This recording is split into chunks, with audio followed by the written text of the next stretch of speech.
Welcome to Dreams and Ladders, the podcast for women in male-dominated fields who want to lead with confidence, make an impact, and thrive in meaningful, challenging work. If you're ready to rise without burning out, excel as the leader you know you're meant to be, and stop feeling like you have to do it all alone, you're in the right place. It's your time to lead, thrive, and rise.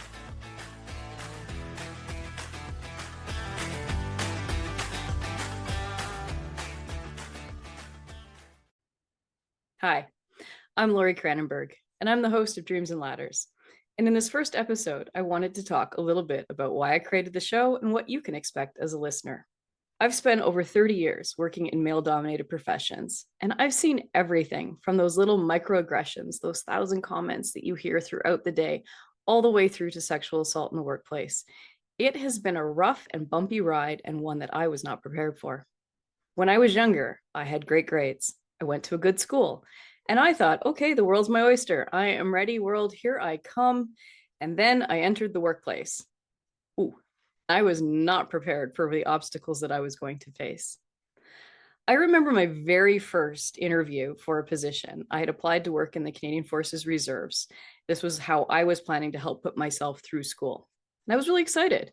I'd grown up in a military family. I'd spent a lot of time outdoors. It seemed like the perfect fit. It seemed like a great way to help fund my education. So I went through the recruiting process, and I found myself sitting in this room with an interview panel sitting in front of me.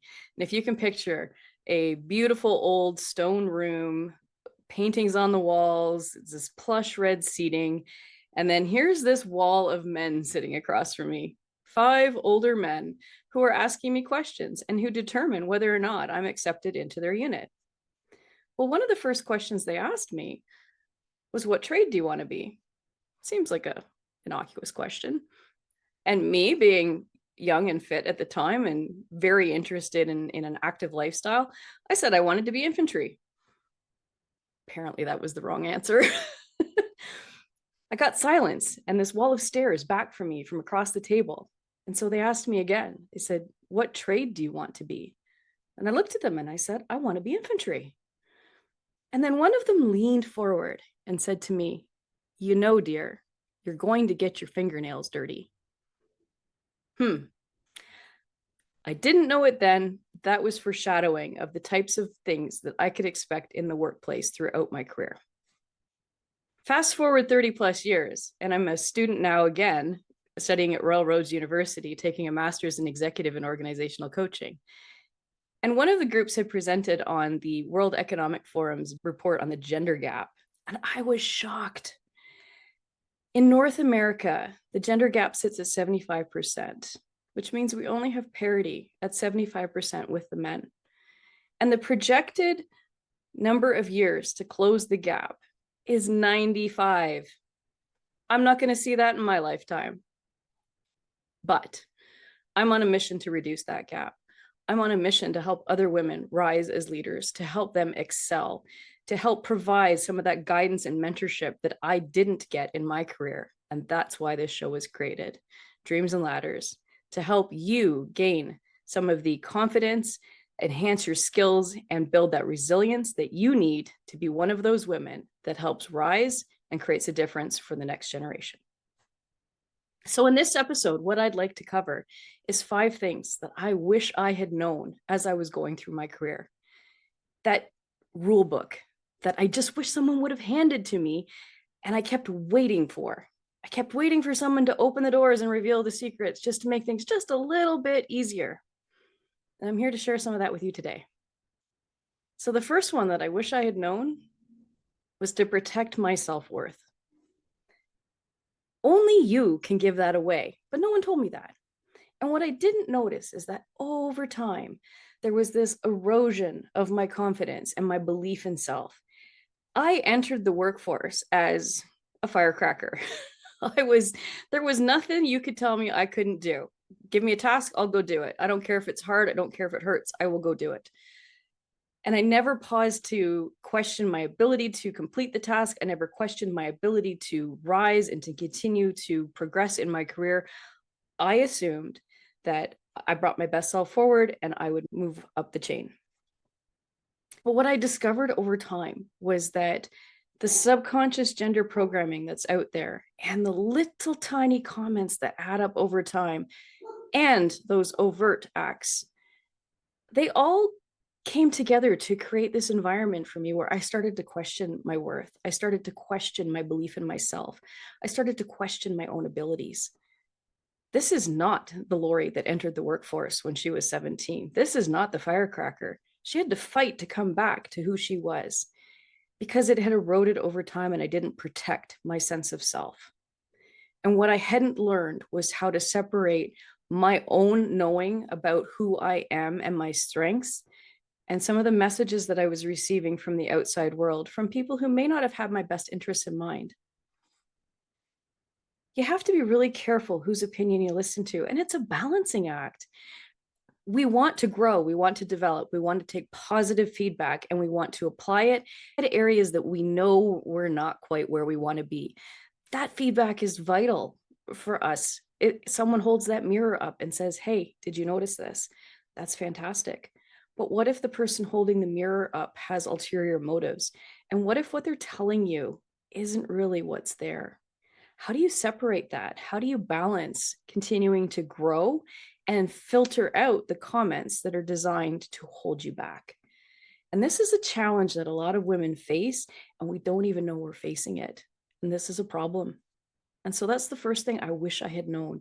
I wish someone had told me that my biggest job for me going through my career was going to be to protect my own self-worth, to be my own advocate, to remember who I am, to remember what strengths I bring, and to be the one who chooses what I focus on to develop. Sometimes I talk about an onion model. With an onion, the outside skin, it just holds the onion together. You throw it away. It's the same thing with comments, with feedback. If it serves no purpose, throw it away. And sometimes when you peel out the outer layer of an onion, you get that hard layer on the inside, and it's kind of useful, but only if you really have to rely on it. That's the feedback that you go, okay, well, I'm hearing this, but do I really want to rely on it? Maybe I'll just set that aside. And if I don't have enough good feedback, I'll come back to that. And then there's the core of the onion. It's usually the good part, the part you'll use in cooking. That's the part you want to hold on to. It's the same with feedback. You want to hold on to the good pieces. You want to use the good feedback, and you want to throw away the stuff that serves no purpose. The second one that I wish I'd known is that being smart is not enough. Being smart is going to get you hired. Being smart might get you your first promotion, might even get you your second, but it's not enough to continue to rise, to continue to take on more challenging work. There are other skills you're going to need to develop. And if you think that hard work is going to stand on its own and someone's going to notice all of your effort, that's not necessarily the case. It would be a fantastic world if that happened, don't get me wrong, but it's just not how the world works. And no one told me that. And I spent a lot of time making sure that I was doing really good work, developing skills that in the same area that made me very competent in a certain set of skills, but left gaps in other areas. And so some of the things that I didn't focus on, I'm an introvert, I'm shy by nature. It's taken a lot for me to get to the point of developing this podcast because there's still little bits of the introverted Lori that come through. And this is way outside my comfort zone. But as I was going through my career, I was even more introverted. So the concept of networking, of advocating for myself, of speaking up sometimes, that held me back. And I wish someone had told me, Lori, it's not enough to be smart. You need to develop the relationships. You need to work on your communication skills. You need to advocate for yourself. I wish someone had told me that. I also wish that they had told me that it's important to learn how to relate to different leadership styles. There was a part of me for a long time that thought that I knew what I was doing and that my way was the right way. And I couldn't understand why other people had such strange styles of communicating and leading. We're all human, we're all different. That sounds obvious. But at the time in my world, I didn't quite understand the importance of learning that people communicate differently in different ways, and it's not going to be the same as me. And I'm going to have to learn how to communicate and meet them where they're at. It's not about them learning to meet me at my style. It's about me learning how to communicate with them. The third thing is that I spent so much of my career wishing I had a mentor. I wish I had a mentor inside my organization. I just wanted someone to say, "Hi, Lori, I've got you. Come here. I'm going to give you a helping hand." And that didn't happen. It did very late in my career, but it did not happen early on. There were some people that helped me out along the way, but it wasn't the full package I was looking for. And I wish I had known to look outside the organization. I thought that the only way I could get help is if someone senior to me in the organization could mentor me. What I didn't know was there was this entire field of coaching that was out there, and that would have given me a safe space to grow, to explore areas that I needed to develop. And I could have done it outside of the company without the fear of anyone above me having any opportunity later on to hold against me anything I brought up as an area of growth. And that is something that if I had earlier on would have had immense value. But I was very focused, very narrowly focused, looking for that ideal mentor inside the organization and wasn't finding it. So I wish I had known to broaden my perspectives, broaden my horizons, look further out and look at different options. And maybe if I hadn't been so introverted, and maybe if I'd done more networking, then maybe I would have found those connections. But that's who I was, and that's the lesson I've learned. The fourth one has to do with community of women. And I'm one of those people who, if there was anything designed to help women, I avoided it. I felt like it was like the ladies' aid, on the golf course where you have like the men's tees and the ladies' tees. And I looked at anything inside the workplace that was designed specifically for women as the ladies' tees.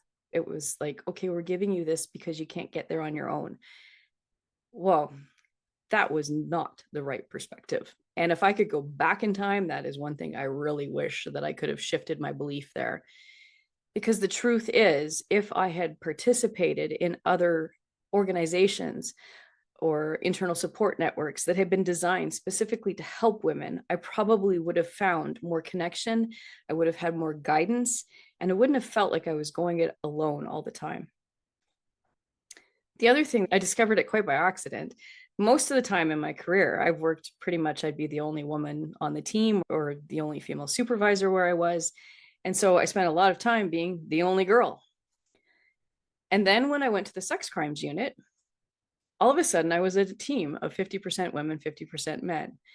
And it was subtle, the differences, but they were there. All of a sudden I had people that I could talk to, that we could go for coffee and talk about some of the things that we were facing at work, some of the challenges we were having. Maybe there was a behavior of a male colleague that felt uncomfortable, and I had someone I could talk to about it. And I didn't realize how important it was to have that female community until it was brought into my environment. And then when I was promoted and went on to a different unit and didn't have that connection, it left a gaping hole. What I ended up doing to fill that is I've joined other organizations outside of my workplace that are much more predominantly female. And that has given me connections and the ability to just have those conversations that I would not have with my male colleagues. And the fifth thing I want to leave you with is organizational awareness, and not from the traditional sense. Yes, as a leader, you need to understand your organization and its visions and where it's going and how it's structured. But I'm talking about from the perspective of a woman trying to succeed in a male-dominated organization. You need to have a hard look at where the opportunities are, because some organizations are not there yet. It doesn't matter how good you are. It doesn't matter how hard you work. There are some organizations where your work is not going to be valued as much as your male colleagues. And you need to ask yourself, is it worth me staying in this organization? The other thing to be aware of, is there even positions within the organization you're in to move up? Some organizations are very small and there may not be that opportunity. And so you could be a superstar. And if you're in a small organization, there may not be an opening for you to advance for 15 or 20 years until the person above you retires. So when I say organizational awareness, I say this from a point of advocating for yourself and looking at the big picture for your career. Can you achieve your goals in the organization you are in? If you are providing good work, if you are developing the right skills, if you are showing your ability to progress to the next level, is there even a place for you? Because it can be very frustrating if you are a woman who is seeking to have meaningful work. Once you've conquered that set of skills at the level you're at and you're looking for that next level of challenge, if the organization doesn't have it, then you're going to stay stuck where you are and get frustrated as you watch people in other organizations progress. So I'm going to go into each of these areas in a lot more depth in the coming episodes, but I wanted to give you an overview to get a sense of what Dreams and Ladders was about and some of the lessons that I've learned, and hoping that maybe that raises an awareness for you and there's something here today that has just tweaked something for you that maybe shifts a perspective of how to look at where you're at and how you can progress. I'd love that if you enjoyed this episode, if you would subscribe and stay tuned for more, and share it with any other women that you know that are out there in the workplace that feel a little bit alone, who feel like they're pushing that boulder uphill and would love to connect with a community of women who have been there, who've experienced the challenges, who've risen above it, that are willing to share their lessons learned and their advice. If you know someone out there like that, please share this episode. We can build this community together. So until the next time, take care of yourself, be you, and do great things. Thanks for listening.